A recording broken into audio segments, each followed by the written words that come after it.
It was high energy. It was gripping.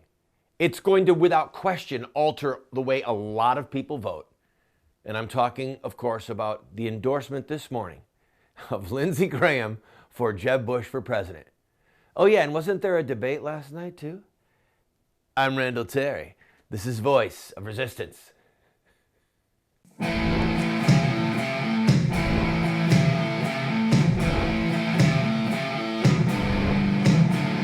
Those who forsake the law praise the wicked. Those who uphold the law resist them. Welcome to the Voice of Resistance. Here's your host, Randall Terry. What do you get when you multiply the energy of Lindsey Graham with the energy of Jeb Bush? Almost one half of the energy of Ben Carson. I have to apologize. I can't stop laughing. We just watched, painfully watched, the the endorsement of Lindsey Graham of Jeb Bush. And this is what we're going to do. I am going to talk about the debate because I thought the debate was awesome. It really was. It was entertaining. It was informative. It was good stuff. But before we do, this endorsement of Lindsey Graham of Jeb Bush was the stuff that Saturday Night Live skits are made of. Now, we're going to play the first minute and 20 seconds. It dragged on for 26 minutes. It felt like 26 years. I felt like I was serving time for something I'd done wrong. But what's funny about this is listen to the audio, okay? You're going to hear serious audio problems. In fact, go ahead. Now we'll do it afterwards. The audio that you're hearing is not a problem with us. It's a problem with them. So this is a former presidential candidate endorsing the son of a president and the brother of a president for president, and this is what they came up with.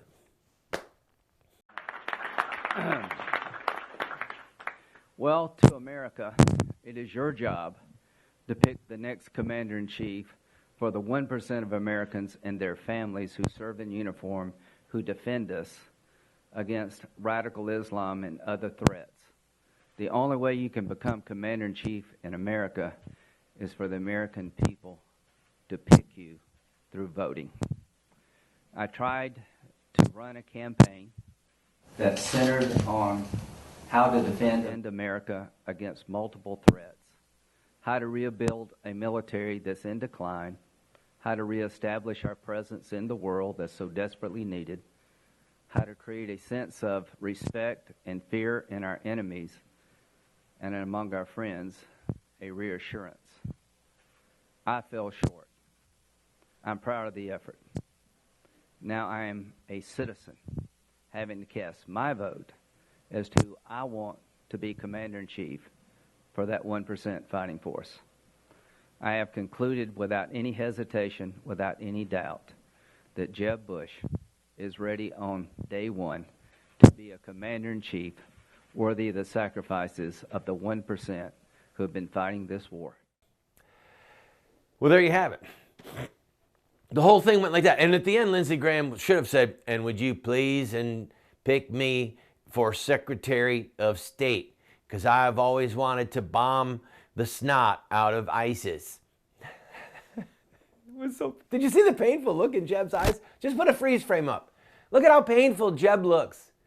He's in pain. And look at feel the energy, full of energy in the room was incredible. Look at the enthusiasm of the people standing behind those two. I'm sorry. Please forgive me. I'm not trying to be rude. But this was so embarrassing. It was so bad. Fired the guy who did the mic. Here, this is what it sounded like. I'm Lindsey Graham, and I'm Jeb Bush, and I support this man. He's qualified on day one to hire somebody who knows how to make a microphone work. He chooses me as his advisor. Did you hear that last night?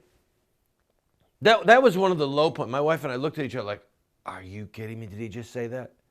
Jeb said that while he was running, might have been last night, it might have been this morning, he said while he was running, even as opponents of Lindsey, he would call him and get him to give him advice on foreign policy and on defense. You have a father who was a president. You have a brother who was a president. Both of them were commanders-in-chief. And you're calling Lindsey Graham? Are your dad and brother mad at you? Will they not return your call? Is mom mad at you? Why would you call this guy when you could call your dad and your brother? Are they mad because you're doing bad in the polls? Have they said, that's it, Jeb. We're cutting you off. Go to Lindsey Graham for your advice. Okay. I should come along now. All right. Let's play what was the fun clip of the night. Let's play the clip of Christie taking Obama to woodshed. The American people have rejected your agenda. It's not constitutional, and we are going to kick your rear end out of the White House come this fall. So, what was funny about it was he got a good cheer from the crowd, which he deserved. It was a good line. But Obama's going to be gone. No, leave it in there. Just leave it in. I feel like I'm Jeb Bush. I've got the energy of Jeb Bush and Lindsey Graham. So Chris Christie says, we're going to kick your rear end out of office. No, we're not. No, his term expires. We're not kicking him out of office. That would have been good words to use any number of times when Obama violated the Constitution. When he committed what arguably are impeachable offenses. Okay? Forget his birther status. Obama violated his oath of office. He refused to enforce the laws of the United States of America regarding the Defense of Marriage Act. Okay? He told his attorney general, stand down, don't enforce the law. But he swore an oath to uphold the laws of the United States. So he violated his oath of office. There was a time when you might discuss throwing his rear end out of office. Now, Christie was just dealing with the petulant child. A petulant child. We'll be right back with some clips and some commentary. Don't go away. I feel a lot of energy in the room. Don't you, Jeb?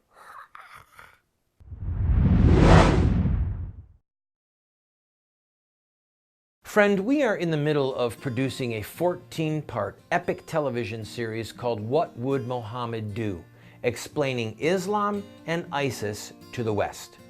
I have a master's degree in international terrorism, and I have studied ancient Islamic texts for over a decade. And we are going to do a very paced and a very scholarly look at Muhammad's life and see the connection of his life to today's headlines. Well, we need your help on 3 levels. 1, we need help with some security measures. 2, we need help with some gear for the studio.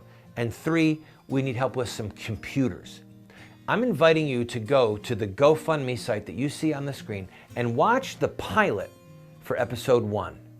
You'll get a feel for what it's going to be, and I promise you, you're going to be excited. You'll be challenged, and you're going to want your friends to see it.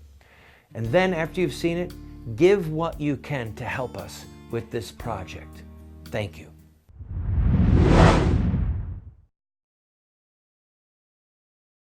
All right, enough fun.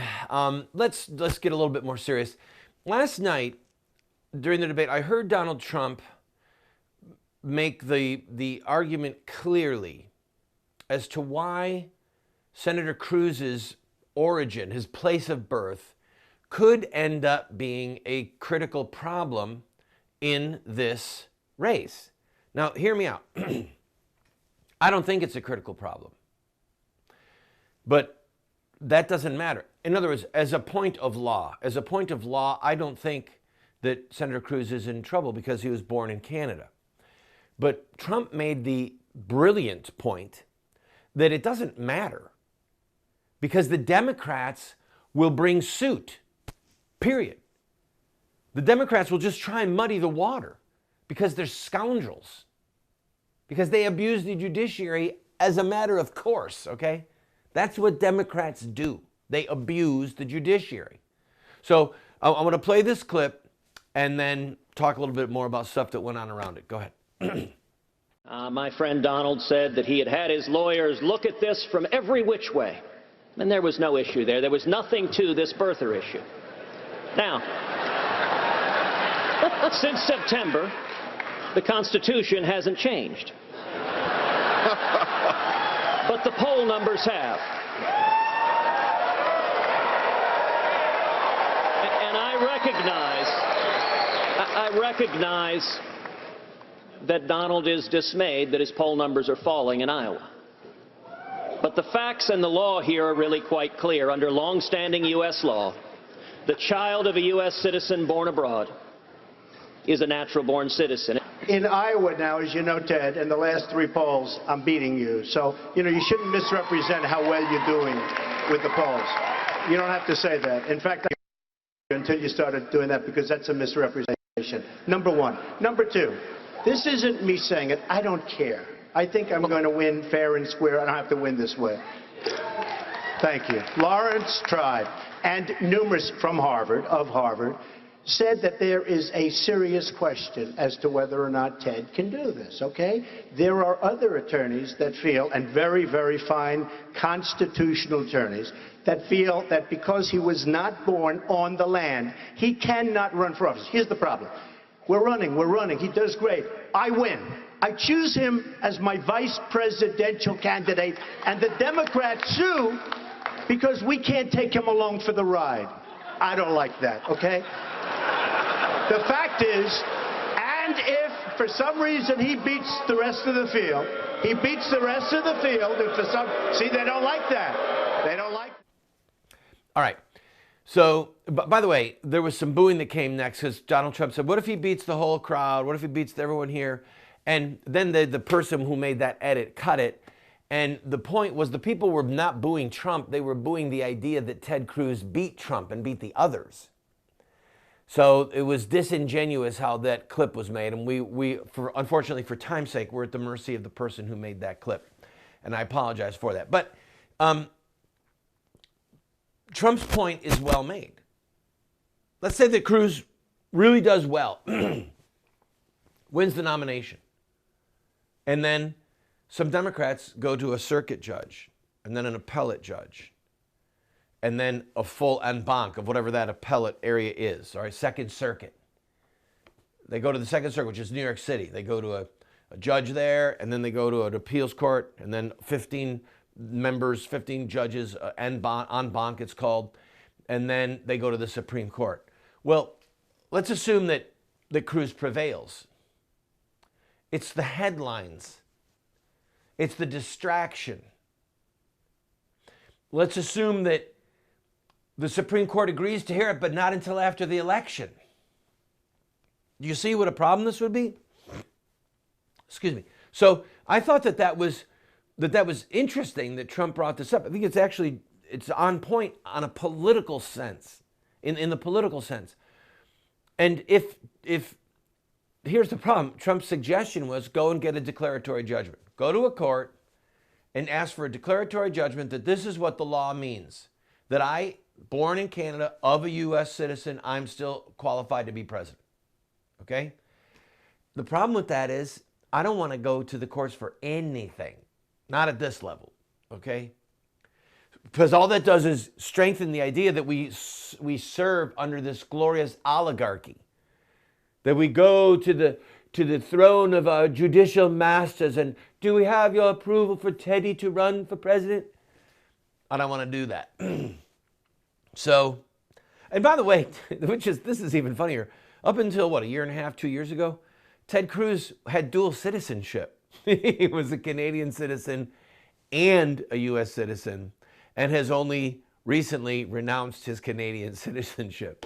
I think that's funny. Why didn't he keep it? Let's have a president. Let him be president.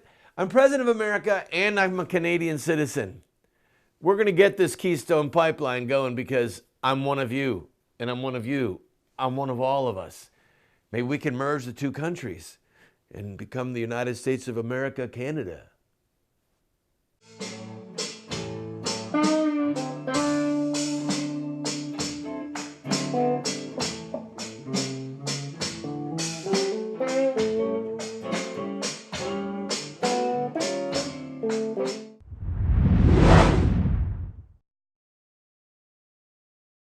Supreme Court Justice Clarence Thomas referred to John Locke twice in his dissent in the Obergefell decision.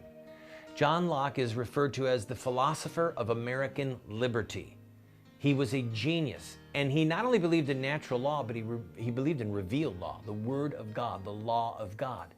And he is one of the two most influential philosophers on the founders of this republic. We are offering you this book, and I'm going to give you my book as well, The Sword. The Sword, the subtitle is The Blessing of Righteous Government and the Overthrow of Tyrants.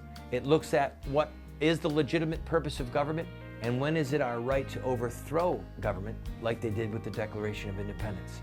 We will send you these two books if you simply pay for the shipping and handling, $8, and then give whatever else you want. And by the way, the $8 doesn't cover our cost, but if that's all you can afford, we'll send them to you for the $8. God bless you.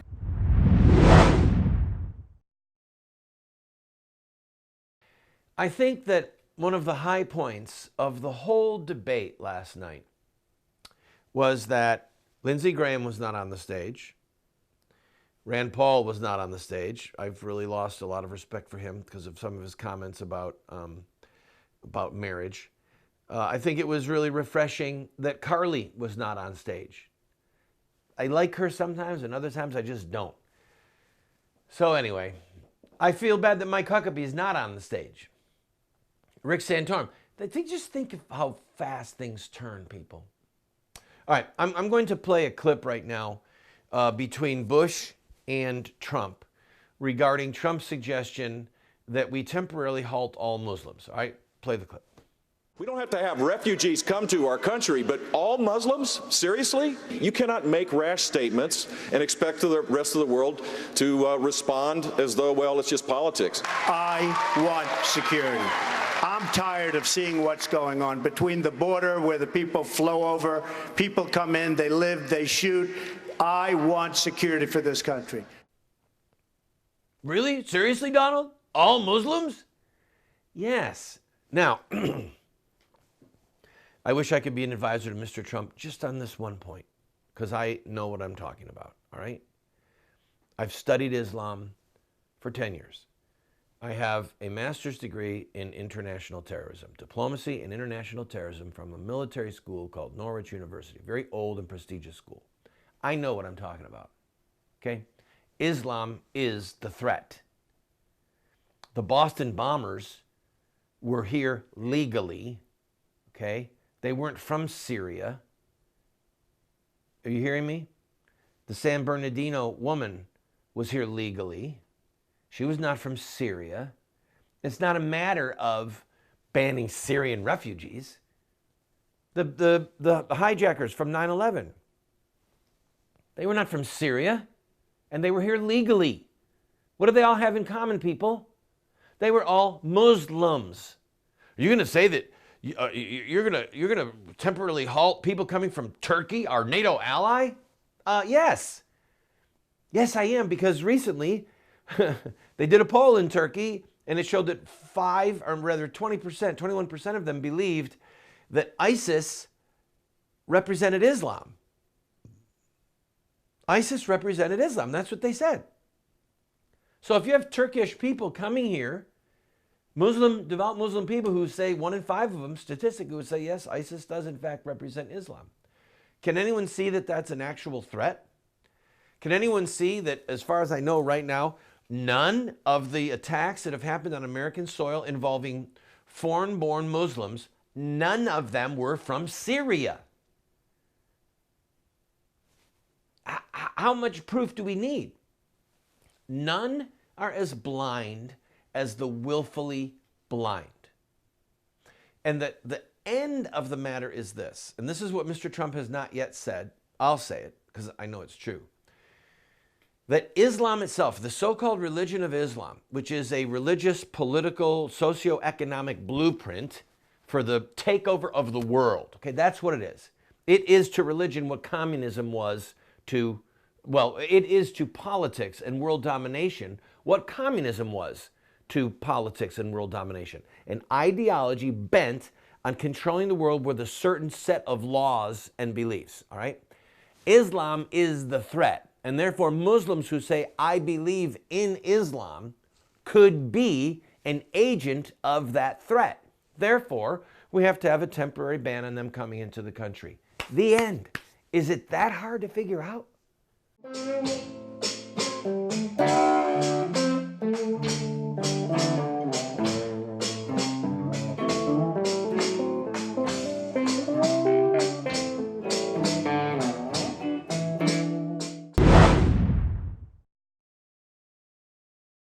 Friend, this TV show represents a mission. It's to be a voice of resistance to the evil in the land, but also to inspire people like you to take a stand at any level that you might be able to equip you, to inspire you, to challenge you, to give you the rhetorical ammunition that you need. But we still have to pay bills. This program, as you know if you're a regular viewer, we don't spend a lot of time raising money. We don't spend a lot of time saying, oh, you need to buy this and we're going to run. No, we're bringing you a message, but we still have bills that we need to pay. I'm asking you, if you have been blessed by this show, to please go to our website or send a check to the address you see on the screen or call the phone number that you see on the screen and use your credit card and to give $50 or $100 or $500 just to help us meet our normal expenses. And we'll keep bringing you this hard-hitting show.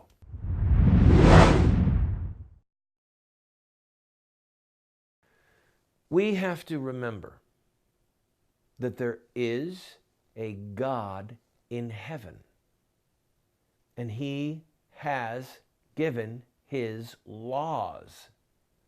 They're not the 10 suggestions, they're the 10 commandments. And so for a nation to thrive, blessed is the nation whose God is the Lord. All right? The righteous resist the wicked, right? And wickedness is defined by the rejection of God's laws. I really enjoyed the Republican debate last night on many levels. The only time that child killing was mentioned was when Ted Cruz said that New York values are pro-abortion or pro-choice, whatever he said, and pro-gay marriage. Those were the two throwaway lines for the whole debate. Actually, at least he said them, so they weren't throwaway lines. Of the two of the four top sins that cry to God for vengeance. The Bible teaches, Christian theology confirms, submits to the fact that the chief crime that cries to God for vengeance is the shedding of innocent blood. Now, those of you who believe in the scriptures would do well to read 2 Kings chapters 21 through 24. 2 Kings 21 through 24. It's the story of Manasseh, who was the king of Judah, and then what he did with sacrificing children. And then what happened during the lifetime of Josiah. Manasseh was a boy king who reigned for well over 40 years, if my memory is correct, over 50 years, and killed God knows how many thousands and thousands of babies. Josiah came along, also a child king who reigned a long time, decades, and he broke the back of child killing, but God said it's too late. Because of the sins of Manasseh and the blood that he shed, I'm going to bring judgment. But note something. This took generations, multiple decades, from the beginning of child sacrifice to the destruction of Judah and Jerusalem. The blood cried out that whole time.